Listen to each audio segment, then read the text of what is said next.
This is Temple Ricky. I have the privilege of talking to Dr. Ann. She's a nutrition wellness expert, and she is going to give us some amazing tips of how to eat during quarantine, how to eat healthy, and really just how to live a healthy life. Dr. Ann, thank you for joining us. Thank you so much, Temple. I'm delighted to be with you. Well, we have actually spoken in the past about how to pack healthy kids' lunches, how to make healthy snacks, and it really all plays into what's happening right now with the global pandemic is we need to be eating healthy in order to be healthy. No question about it. I think this pandemic is really shining a light like never before on the importance of health for every single individual across the globe, all ages.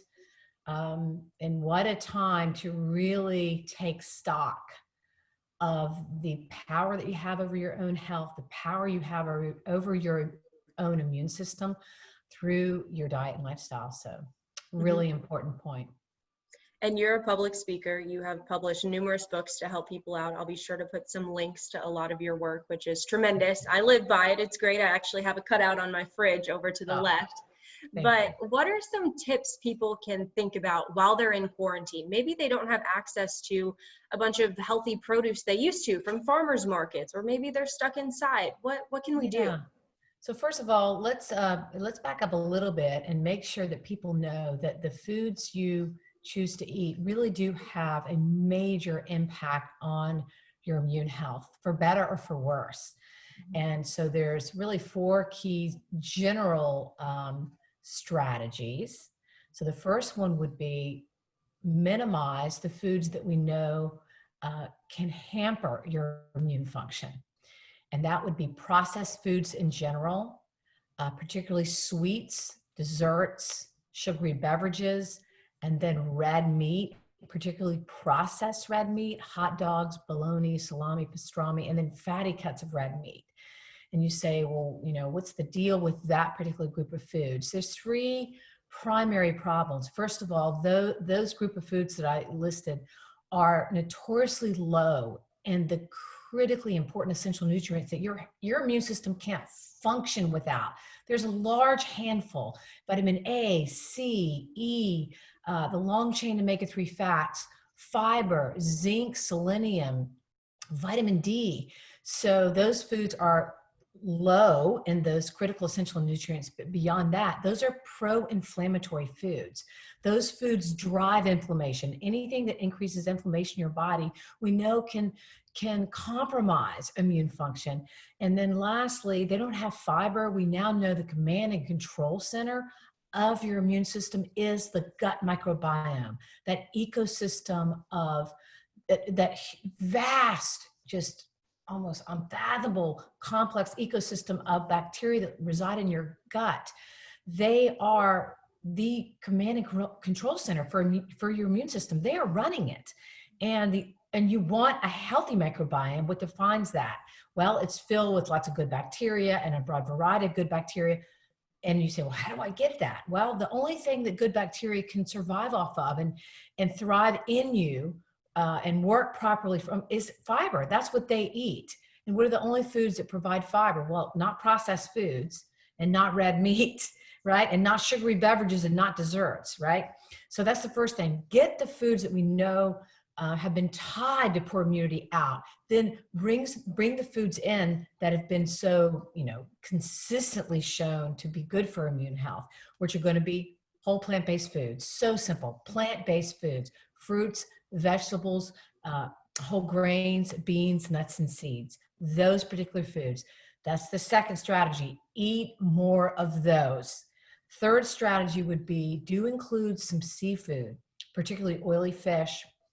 Oysters are very good because there are 3 ingredients they can provide. Those long chain omega-3 fats are not really found in many foods.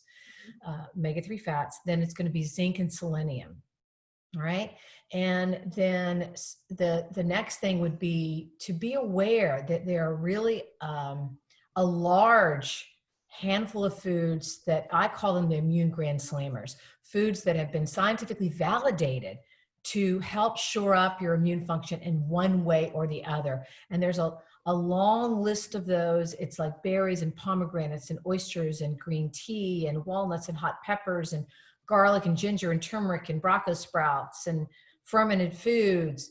You want to be eating a lot of those foods. So those are the sort of, 4 key things. Now, thinking back to your question, the great news is, you're like, oh, we're in quarantine. We can't go running to the grocery store.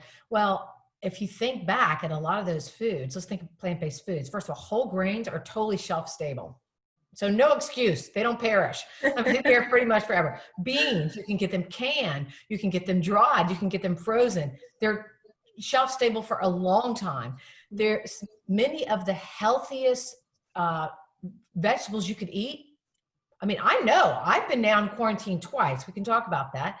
Once with the lockdown and once for real, right? Mm-hmm. And carrots last forever, fresh carrots in your fridge. Onions last forever. Cabbage lasts a long time. Sweet potatoes, unreal. You can get frozen berries. You can get frozen vegetables.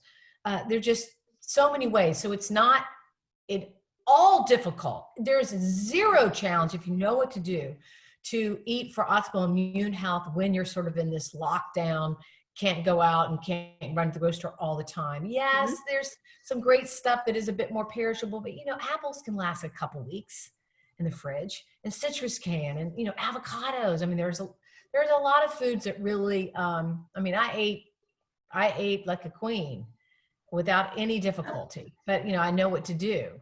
I do know what to do. So, and I do think that's very different, and it is going to be a bit of a learning curve for a lot of people if they haven't been prone to, have the healthiest diet throughout their life. Because right. When I'm thinking of quarantine, what can I, gummies, fruit snacks, I can go get applesauce, you just go to all the crackers and Cheez-Its, but it really just needs to be something you're doing thoughtfully and saying, hey, exactly. This apple will last as long as this pack of gummies, or Right. And the other thing is, it is a very valid point, is, first of all, the single greatest influence on what we eat moment to moment are the foods in our immediate midst. Mm-hmm. And so practicing environmental control, if the junk is not there, it's not an option. I mean, we are all, at the end of the day, human beings. And, self-control has limits in even the most disciplined people. And I would consider myself pretty darn disciplined. But, so what is my personal weakness? How about, a salt and vinegar kettle chips, or, just crunchy, salty things that have that flavor of vinegar in it. I mean, if I had those in my house, I no way I could control myself. So do I ever bring them in? Never. I was corresponding with a follower this morning, and, and she was just saying, oh, I'm just blowing up. And, I know it's the ice cream. I'm like, well, hello. I mean, maybe you shouldn't have ice cream in your house. Of course, I could eat ice cream with any regularity and not get fat. I would. So practicing environmental control, trying not to have those high-risk foods at your fingertips. Well, are there healthy substitutes? Say if someone just needs the ice cream, is there something else? Yeah, there are. So one thing great is, right now, this is a summer, fresh fruit. There's so many wonderful seasonal fruits, watermelon, grapes, cherries, cantaloupe. Eat as much of it as you want. I don't care if you want the whole flipping watermelon. The more you eat, the skinnier you're going to be. It's a fact, because there's so much, they have so much bulk from water, and they have a lot of fiber, but it's really water. Water is incredible. Water in foods is one of the best appetite suppressants we have. It doesn't have calories, yet it fills you up. I mean, the studies prove this out. People say, oh, I'm going to control my portions. Heck with controlling your portion. I mean, no, do that, but way more effective. Just eat more. Eat a lot more, but learn the foods you can just pig out on. So watermelon, tomatoes, celery, tomatoes. There you go. So for my palate, they're so sweet. And so, can you have some, healthy, some hummus and some, you can have, got my brain a little bit. I have a little bit of COVID brain, frankly. Oh, that's okay. You can have salsa, fresh salsa. And if you need, they're healthy crackers. They're 100% whole grain crackers. They're more a wholesome tortilla chips. There's bean-based crunchy snacks now.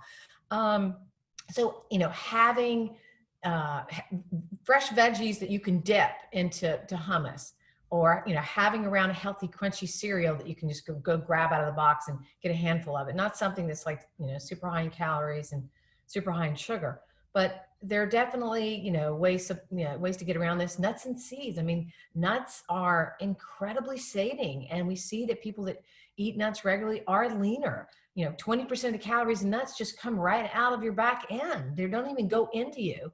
And through some fascinating mechanisms, nuts are extremely sating. And it's very rare for people to gain weight eating nuts. I'm not saying eat them, with a reckless abandon, but that would be a smart thing to have around. Some nuts or seeds. You could have pumpkin seeds, sunflower seeds, but fruits, veggies. There's ways to do this. A little dark chocolate, right? I'm going to have dark chocolate when I get off of this Zoom interview. So when you go to the grocery store, what do you need to be looking for? You mentioned the nuts, fruits, whole grains, all of that yummy stuff, but are you reading the calorie labels with this? You know what? Not real. I don't, counting calories is an effort in futility. It doesn't work. We don't, good nutrition experts that know what they're doing, we don't really recommend that anymore. Okay. Because it's not necessary, and it's kind of a pipe dream. I mean, you really can't know how many calories you're burning. It's so varied, and we just see it's just not the most effective strategy for losing weight. The easiest thing is to focus on eating more of the foods that you can eat a lot of and tons of and actually lose weight. I mean, more fruit, any kind of fruit you want, really, particularly the high water fruits. Apples are amazing, grapes are amazing, watermelon, citrus is amazing. Eating more vegetables, roast veggies, eat a ton of them, and eat more salads. Again, it's not about deprivation. It's not about deprivation. Have your nuts, have your seeds, have your avocado, have your dark chocolate, but just focus on eating whole, real foods, a lot of plants. Get your whole grains in, get your brown rice, get your quinoa. If you're going to do, flour-based things, bread-based things, make sure they're 100% whole grain. Beans are extraordinary. They're one of the healthiest foods you can eat. Thinking about fiber and the microbiome, the two biggest sources of those two things are whole grains and beans. People don't know that. They think fruits and vegetables. Fruits and vegetables are not nearly as good as whole grains and beans and offering the quantity of fiber. And so that should be like the bedrock of how you eat is you should be having beans every day. You should be having whole grains every day. Yet, I mean, the stats on this stuff is just no wonder we have people getting so sick with COVID in America. Our diets are just pathetic. Less than, not even 6% of the population is getting optimal amount, getting even 3 servings of whole grains a day. Wow. We have only 2% of the populations get adequate amounts of fiber. Remember, the microbiome is at the heart of your immune function, and only 2% of Americans are consuming even the bare bones minimum amount of fiber, much less what is really good for the microbiome. And this is a simple, easy fact to remember that should really motivate people. So knowing that your microbiome is not just the heart of your immune function, but it really is the heart of everything. It is metabolism, it is your mood, it is appetite control, it's digestive function. It's, we're just finding out it's just all powerful. It really is kind of what's running your body. And when we look at the people that have, and there's just amazing studies out on this now, amazing data sets. If you look at the studies that, if you look at the studies that have looked at the microbiomes of healthy people that are lean, they have no chronic medical issues, they have no mental health disorders, and they look at their microbiomes and then they question them about what they do. Right? So the top correlate to the healthiest microbiome, the top thing, the top lifestyle, dietary, the top correlate of all factors is how many plant-based foods they eat in a week, how many different ones, variety. And the sweet spot is 30 or more different plant-based foods a week. Let that sound an alarm for you. Oh, that's That a is lot. the sweet spot. And but you can start to do this. This is why I'm a huge advocate of doing tons of salads. You can get 10 different plant-based foods if you want to in a salad, and you should at least be getting 6 every time you do it. And then, soups. I make soups that have 13 different plant-based foods all the time. All the So it time. just sounds like an intimidating statistic, but you're saying it's really not that hard. You just have to know what to It's look not for. that hard. It's not that hard. It just takes being aware of it. And guess what? You get to eat so much because you have to eat all these plants. And these plant-based foods are it's just built into them that you just can't gain weight. And they're naturally going to shove out the foods that we know are so high risk for weight gain, particularly those processed foods. It's the other thing about the processed foods and the red meat. They cultivate the growth of these troubling bacteria, the bad ones that are competing with your good. Your good ones can't get established like they need to when you're taking in the foods that support the growth of the bad and don't have the things in them that support the growth of the good. Okay. Yeah. So when you said we need to consume more whole grains, do you think that's something that people are eating the breads, they're eating the pastas, they're just not eating the right kind? They're not eating the right kind. And the best way to take in whole grains to fully leverage them for their health benefits, which is, heart health, it's weight control, it's diabetes protection. They're probably the top food for diabetes protection. And again, where can you get fiber? What is the bedrock sources? It is going to be whole grains and beans. And that's back to the microbiome. So we need people to eating more physically intact whole grains, oatmeal, brown rice, quinoa, barley, farro. The 100% whole wheat and whole grain breads are fine, but they're not. Again, it's back to the microbiome. Particle size matters. Processing matters on many different levels. And when you're taking it 100% whole wheat bread, man, has that grain been physically processed to flour. Okay. So, I don't, as a general rule, do hardly any bread-based products. I mean, I don't, hardly ever, but I am doing the oatmeal and the brown rice and the quinoa very, very regularly. Okay, and that's very interesting because, at least for me, I don't know if I'm like the majority of the population, but when you say whole grains, the first thing I think of is, okay, I can grab whole grain bread from the grocery store. And I'll you mix that up can, with and my that bread. counts. But we it's can get it from other places. Nearly the best, yeah. And now Right. they have all these wonderful pastas that are bean-based. And look at the ingredient, look at the fiber and the protein in these bean-based pastas compared to traditional pasta. It's like you don't even believe your eyes. I saw edamame Like what, pasta 22 at the grams of grocery store. protein and 13 grams of fiber. I mean, versus like 2 and 2, with white pasta. So there's, never has it been easier to eat healthy. And, we do have people complaining about food prices in America. First of all, you need to know we have one of the cheapest food supplies of all developed countries. Food is cheap in America. And if you know the return on your investment from investing in good, healthy food, and by the way, it's also a complete myth that healthy eating has to be expensive. We can blow that myth right out of the water because you can trade up nutrition for price on every single aisle in the grocery store. Beans are amongst the cheapest foods you can eat. How about cabbage? How cheap cabbage is? Onions? Sweet potatoes? Are you kidding me? I mean, you can spend what you get and what are you getting in these things? Okay, one apple, 150 beneficial bioactive compounds, 150, one apple. What do you get in a bag of potato chips? Not bad. You can get them about the same, you can get a little bag of chips or an apple. What do you get in the chips? I mean, that can do anything good for you? Really nothing. I mean, nothing. So I guess, how do you get past that temporary satisfaction of, man, I really want the potato chips, to learn, hey, I should eat the apple because it's going to. So you do things like this.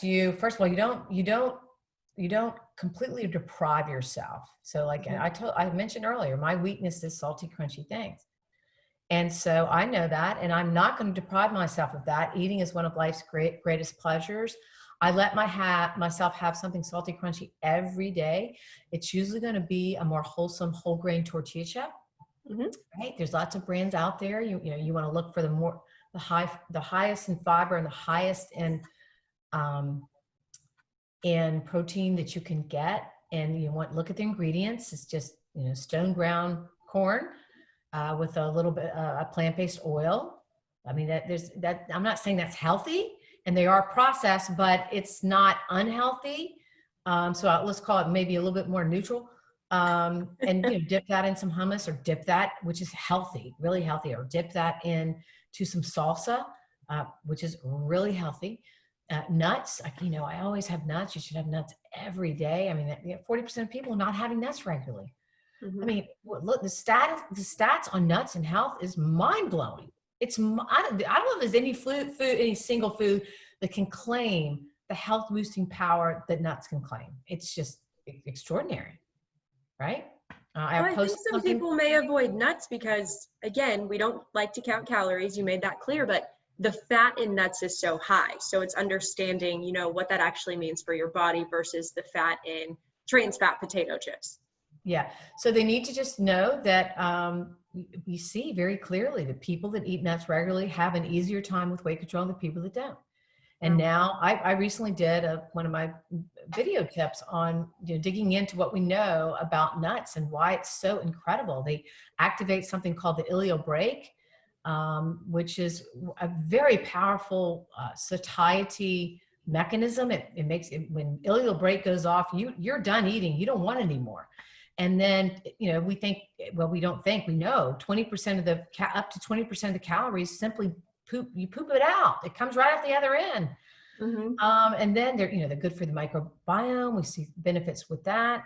They do have some protein. Protein is uniquely sating, and they have plant-based protein. So all these different features. Don't be afraid of nuts. I don't want people to go crazy and think they can just eat, peanut butter by the spoonfuls, because theoretically, you can gain weight eating nuts, but it seems to be pretty hard.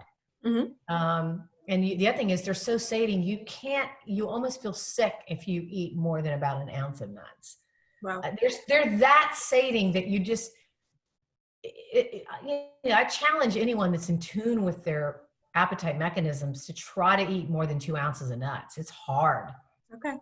You won't want them. You like, no, I've had enough. I don't want them. Okay. Yeah. Good. Well, some great tidbits for everyone who will be watching this. And now I do want to get into the fact that you did have COVID-19. You've been in quarantine, you've recovered, and you are probably one of the healthiest people I know. You eat incredibly healthy. You share your health tips with everyone.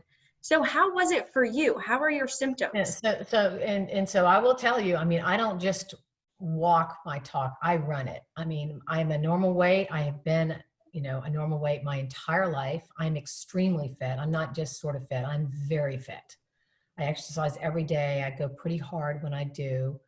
I'm pretty good about getting my sleep. It's not always perfect, but and I'm very good at controlling my stress. I'm a regular meditator. So, but I'm not super young. I'm not going to tell you how old I am. I'm probably older than you think, but I have 4 totally grown children. I could easily be a grandmother at this point. I have a married child who could certainly have already had kids. Anyway, so I got COVID. I developed my symptoms 2 or 3 days after at the time, obviously I didn't know I was exposed, but I know who I got it from. It's a dear friend who I spent a long time with. So I think that's one very relevant thing is viral load. How much did you get into your system? I was intimately with this person, working very closely for hours. And she got it a day or 2 ahead of me. Anyway, and so I developed symptoms relatively quickly. But for me, fortunately, I would call them on the spectrum of COVID illness in the mild camp. But I did feel it. I was down on the couch pretty much completely for 1 day. Low-grade fever, some coughing, very, very achy. I had somewhat of a headache. I got a cough pretty quick, and it got wet pretty quickly, but it was very occasional, the coughing. Mhm. And my energy was affected, definitely down. And so my worst day was really the first day. The second day I felt a little bit better. I got, and I was up and doing more stuff. The third day we have a place out in the Ace Basin, totally isolated. We have a cabin out there. Third day I was out there and I was foraging mushrooms in the woods with big old boots on. It was very hot. I could tell my energy was not great, but I was doing it. And then each day after that, I only had fever a couple of days and it wasn't super high. Each day after that, everything just pretty much diminished. So right now I'm out. I was released from my, recommended guidelines, DHEC quarantine yesterday to freely go out. I swam. I felt great. I was very pleased with how I felt. I was worried I was going to feel unusually winded and my muscles would be tired, but I felt great. And I did a lot yesterday running around, and today I feel fine. So I feel very blessed that I've had it, and hopefully I am immune, and that I didn't make anyone else sick. That's probably, I'll be honest, psychologically, I think the hardest thing is a COVID positive person is having to bear the burden that you may have made someone sick. And my husband did become COVID positive. He's totally asymptomatic. It completely, not the first anything. And I had two or three other people that I was exposed to, but they're fine. They're either, it's been over 2 weeks, they never got anything, or they were tested and were negative. So, and I think that's a really important message for people, that it's a hard thing to bear if you think you gave it to someone who got really sick or, God forbid, died. Mhm. Because, as you know, people can die with COVID. And so it really was kind of a wake-up call to me, with the mask and the social distancing and the I wasn't at all being reckless, nor the person I got it from. We weren't breaking any rules, but it's out there, and there are lots of based on the data sets we now have and the testing we've now done, and we know that in America, for every person that tests positive, there are 10 people out there that are positive that don't know it. Mm-hmm. And so, yeah, I mean, you just have to assume that people that you're around or could be around could be asymptomatic, carriers of it. Or, we think that infectivity is highest the day before you get your symptoms, either right when you get them or the day before. So we call that pre-symptomatic state. And so you can't, there are people, it's not their fault. They have no idea they're going to tomorrow be sick, and they're out, and they're, and I think particularly, and it's understandable, and the studies are, and the statistics are bearing this out, that it's the younger group. Fortunately, they do seem to do really well with it. Many of them are completely asymptomatic, and their own mortality is just so distant from them. I mean, listen, I was young once too. I know exactly where they're coming from. And people are really tired of being isolated, and lockdown is really emotionally and mentally hard. We are by nature at our most fundamental level, we have to connect with people. I mean, and it's a known fact. I mean, we do. Connectivity is one of the key things for longevity. Probably the top thing, the top correlate of living a long, healthy life is you have lots of meaningful connections with other people. So all of those factors, they're young, they're tired of not, connecting with people, they're craving it. They lowered their guard and they went out, and we thought, oh, okay, we're flatten the curve, everything's going to be okay. Well, it probably, for many areas, including ours, we hadn't even had our first spike. And so, you know, now we see, right? Now we see. So I think it's particularly, really important for high risk groups. And, now the CDC is constantly updating that list. Yes, age is, old age and renal disease and heart disease and diabetes. And we now know even mild obesity. That's a ton of people. That's 40% plus of the adults in our area that are high risk to get very sick, very sick. And so those people need to absolutely double down. And frankly, I don't think we're going to get a vaccine. It's a pipe dream to think we're going to get a vaccine anytime soon. The average amount of time it takes to get a vaccine is 10 years, and they fail in 94% of the time. Now, granted, we have unprecedented numbers of research teams across the globe. I mean, there is truly thankfully a pandemic of groups studying or trying to develop a vaccine. But again, the facts on the history of vaccine development are sobering. And if that's the case, our only hope is that, we're going to have to get some kind of herd immunity. And well, let's be sure the people that are so risk to get really sick from this are can't get exposed.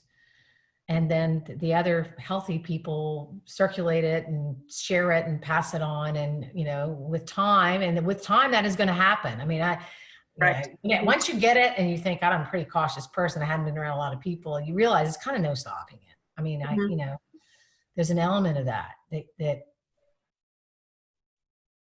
is somewhat of a reality, because we can't live in lockdown. We not all of us can.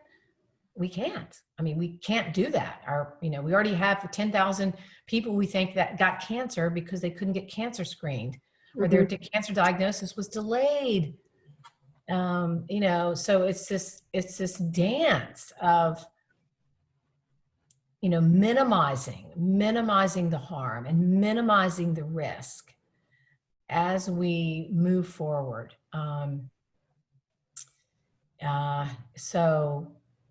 Yeah, people, if they're high risk, they need to know it. They need to be very, very cautious.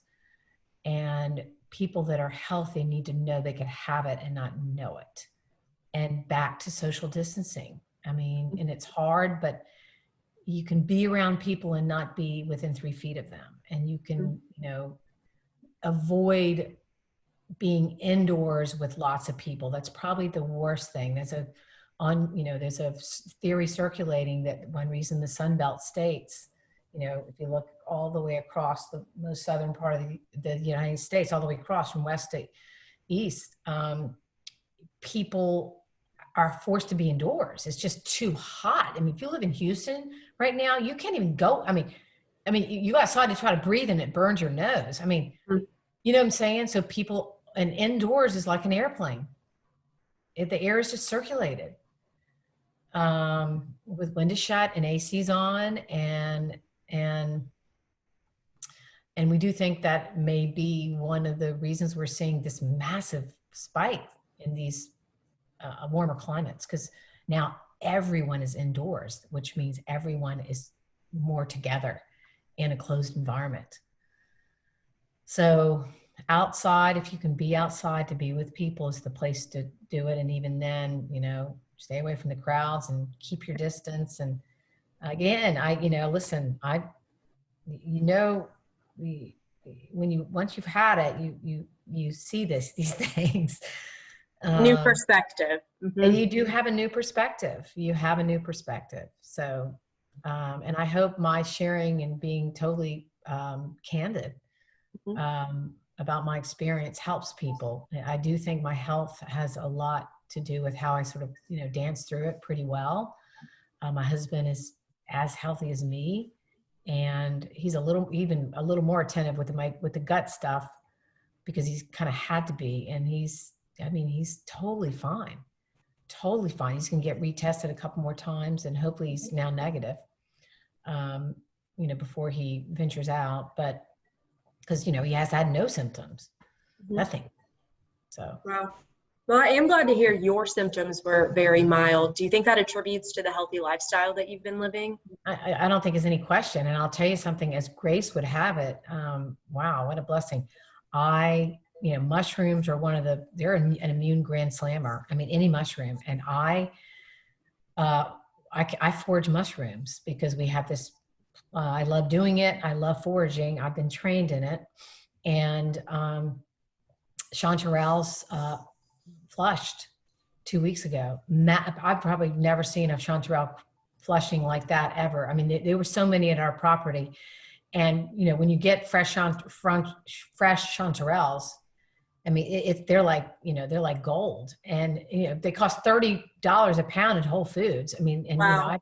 I had, I don't know how many pounds, and you don't want them to go bad. So I'm just eating them every day. I'm eating tons of them every day. By chance, the whole week before I was exposed, and the whole week of, I was eating them literally every day. And I think that had a lot to do with it. Okay. I mean, it makes sense to me. And, I was just eating culinary doses, but I was having some every single day. So, and I was doing a lot of other things. I mean, I'm having ginger and turmeric and matcha tea every single day. And I know all the things to do, and I'm doing that. I've been doing those things. So I that's my story, and I'm sticking by it, that my healthy eating definitely helped in my milder case. So. Well, good. And I hope it can motivate some others to maybe make that lifestyle change, or, keep up what they've already been working on. And I really do appreciate you. I'm seeing that, which is really wonderful to see, that people are maybe more than ever thinking about their own health. And that's step one. It's just even contemplating your own health, realizing you have some control over it. You can improve your immune function in a single day of improving your eating. You can totally turn it around within a matter of weeks, completely. I mean, we know this. And, so let that let that be a motivator. And there are other things, the movement piece and the sleep and the stress control, all those things are important too. Don't get me wrong. But, our focus of this conversation was specifically nutrition. But lifestyle matters too. So. Well, we need to have another conversation later, because I always appreciate learning from you. Right. You stay healthy. You stay well. All right. Thank you so much. Thank you, Temple. I appreciate it.